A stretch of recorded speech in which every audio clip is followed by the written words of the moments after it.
सनातन धर्म में सनातनियों को 4 वर्गों में विभाजित किया गया है। पहले आते हैं ब्राह्मण, जो उनका काम है कि ज्ञान को मैनेज करके रखना, ज्ञान को संभाल कर रखना और अपने दूसरे पीढ़ियों को ज्ञान को पहुंचाना। क्षत्रियों का काम है क्षत्रिय धर्म को निभाना, यानी कि रक्षा करना, समाज के व्यक्तियों को रक्षा करना और मैनेज करके रखना, जिससे समाज को, व्यक्तियों को कुछ खतरा ना हो। तो क्षत्रियों का काम ये रहा। और आते हैं वैश्य। वैश्य का काम है कि मैनेज करके रखना, जो अर्थव्यवस्था है उसको मैनेज करके रखना। और चौथे आते हैं शूद्र। शूद्र का काम है सेवा देना या सर्विस करना। और पांचवें आ जाते हैं आदिवासी। आदिवासियों को इन वर्गों में रखा नहीं गया है, लेकिन ये जंगल में रहते थे। इनका काम था जंगल में रहना, शिकार करना और खाना।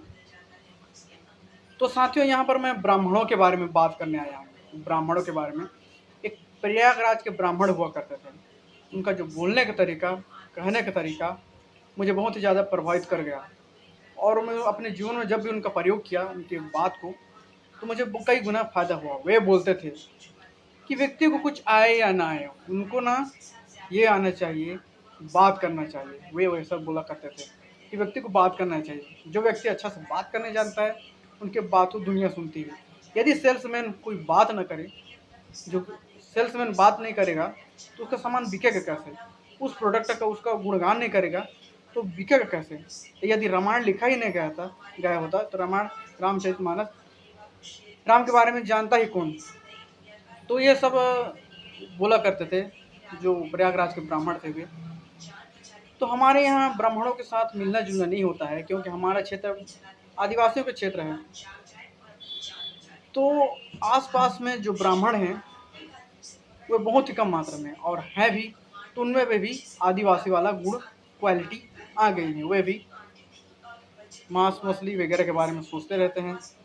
लेकिन मैं अपने क्षेत्र में बस से यात्रा कर रहा था, तो वहाँ पर मेरे को एक शर्मा मिले। जो शर्मा थे, वे कंडक्टर थे। तो कहानी शुरू यूँ होती है कि वे हमारे साथ जो टिकट काट रहे थे, हमारे आसपास में जो चढ़े हुए थे, बस में चढ़े हुए थे, उन व्यक्तियों को टिकट काट रहे थे। तो आस्ते आस्ते हम लोग की तरफ भी बढ़ने लगे। जैसे जैसे आगे बढ़ते गए तो एक लंगड़ा था। लंगड़ा के साथ और कई व्यक्ति बस में चढ़े हुए थे। तो लंगड़ा के पारी टिकट काटने के आए तो शर्मा जी बोलते हैं कि पैसा निकालो। तो बोलते हैं कि मेरा पैसा भी लोगे? लंगड़ा बोलता है कि मेरा पैसा भी लोगे? तो शर्मा जी बोलते हैं कि नहीं, आपका पैसा नहीं लेंगे, आपके, लेकिन आपके पास आसपास के जो भी चढ़े उनको पैसा लेंगे। तो लंगड़ा वाला व्यक्ति और बहुत ही ज़्यादा बदतमीजी के साथ बात करने लगता है। तो शर्मा जी बोलते हैं कि ऊपर वाले जानते हैं, वह पूरा हर चीज़ को मैनेज करके चलता है, वह मूर्ख नहीं है। तो उसी के साथ शर्मा जी एक वाक्य बोलते हैं, तत् कर्म करी तल तत् फल चाखा। कुछ इस प्रकार से वर्ड बोलते हैं। जो रामचरितमानस का वर्ड है, उसका अर्थ ये होता है कि यह पूरा विश्व कर्म प्रधान है और इसी से चल रहा है पूरा दुनिया।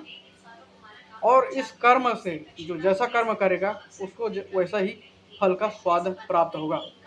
इस वाक्य का यही अर्थ होता है। तो उसके साथ शर्मा जी और एक वाक्य जोड़ देते हैं। उनका कहना था कि ये व्यक्ति इतना लंगड़ा है और ऐसा मेरे साथ बात कर रहा है, तो यह स्वस्थ रहता पूरा शरीर से, तो किस प्रकार से बात करता है? तो उस बात में बहुत ही ज़्यादा प्रभावित हो गया। तो हम लोग के साथ टिकट काटने के लिए आए। तो हम लोग से 2 व्यक्ति थे। तो लगना था 60 रुपये किराया। तो 60 रुपये किराया लगना था। तो मेरे पास 100 का नोट था और 500 का नोट था, और मेरे पास पैसा था ही नहीं कैश में। तो उनको मैं 100 का नोट दे दिया ताकि वे मुझे चेंज वापस करें। तो शर्मा जी के पास भी चेंज नहीं था, यानी कि जो कंडक्टर जी हैं उनके पास भी चेंज नहीं था। तो मजबूरी में शर्मा जी फिर दिया मैं 100 का नोट। तो शर्मा जी बोलते हैं कि चेंज नहीं रखे हो, 10 रुपये रखे हो? तो मैं बोला नहीं है मेरे पास। तो शर्मा जी बोलते हैं कि झूठ मत बोलो। तो मैं बोलता हूँ कि वाकई में नहीं है, और उनको मैं 50 का नोट दे देता हूँ।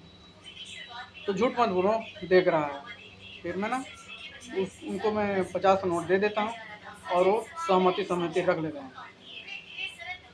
तो इस कहानी से मैं बताना चाहता हूँ कि ब्राह्मणों के साथ रहने से आपका क्या असर हो सकता है, आप क्या बन सकते हैं। तो यह वीडियो आपको अच्छा लगा हो तो बहुत अच्छा, बहुत बहुत धन्यवाद इस वीडियो को देखने के लिए। तो मुझे आज्ञा दीजिए।